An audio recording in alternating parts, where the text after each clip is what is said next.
Magandang hapon po. Nakatakdang silbihan ng otoridad ng Sabina si Senator Bato de la Rosa.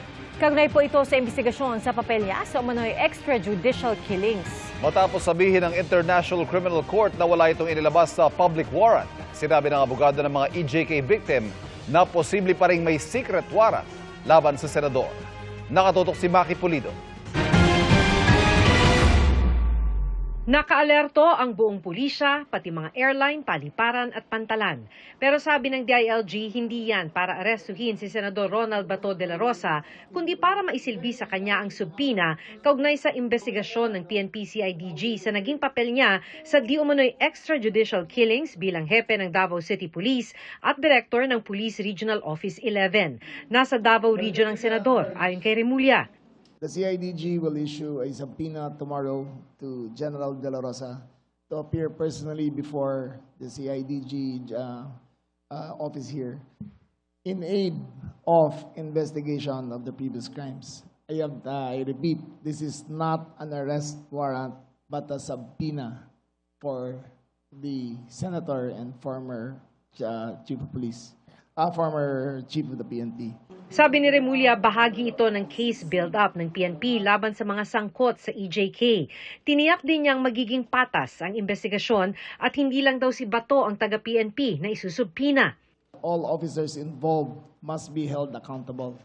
And just to be clear, he was the tip of the spear in the EJK drive, so we will start with him and investigate down further. Nung nakaraan, we have a Quadcom report with regards to EJK and other related incident. That would be the very basis. Git ni Remulla, walang kinalaman ang pagpapasubpina kay De La Rosa sa umugong na arrest warrant daw ng International Criminal Court. We are not a member of the ICC.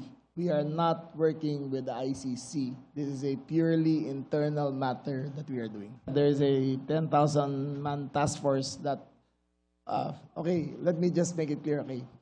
That was in reaction to reports that there was an impending warrant.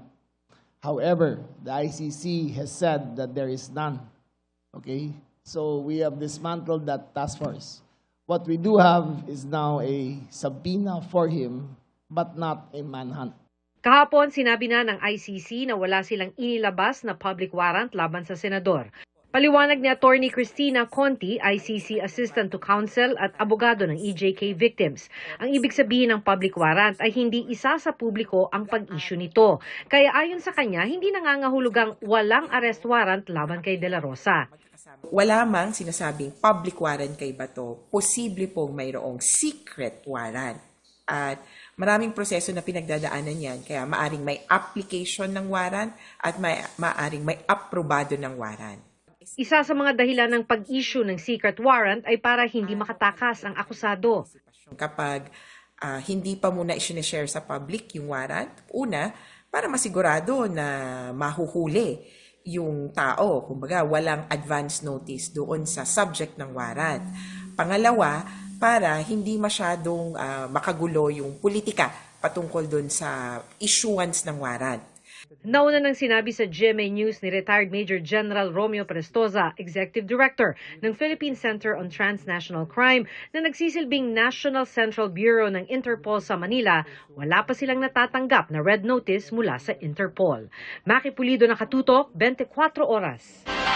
Patuloy po na sinusubukan ng GMA News na kunin ang panig ni Senator Bato de la Rosa kaugnay ng anunsyo ni DILG Secretary Remulla pero wala pa siyang tugon. Pero sa pagtitipon po ng Rage Coalition sa Cebu kanina, may ipinarinig na voice recording ng senador. At dito, inihag niya ang pagsuporta kay Vice President Sara Duterte. Mula po Nobyembre, hindi na po dumadalo si De La Rosa sa mga sesyon sa Senado. Ang kay Remulla, nasa Davao Region ng senador ngayon.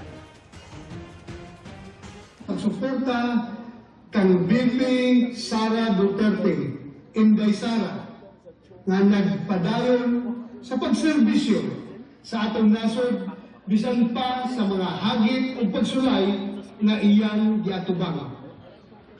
Dili kami musugot na gamiton ang politika sa pagpahilom sa mga leader na tinuod na nagserbisyo sa katawhan.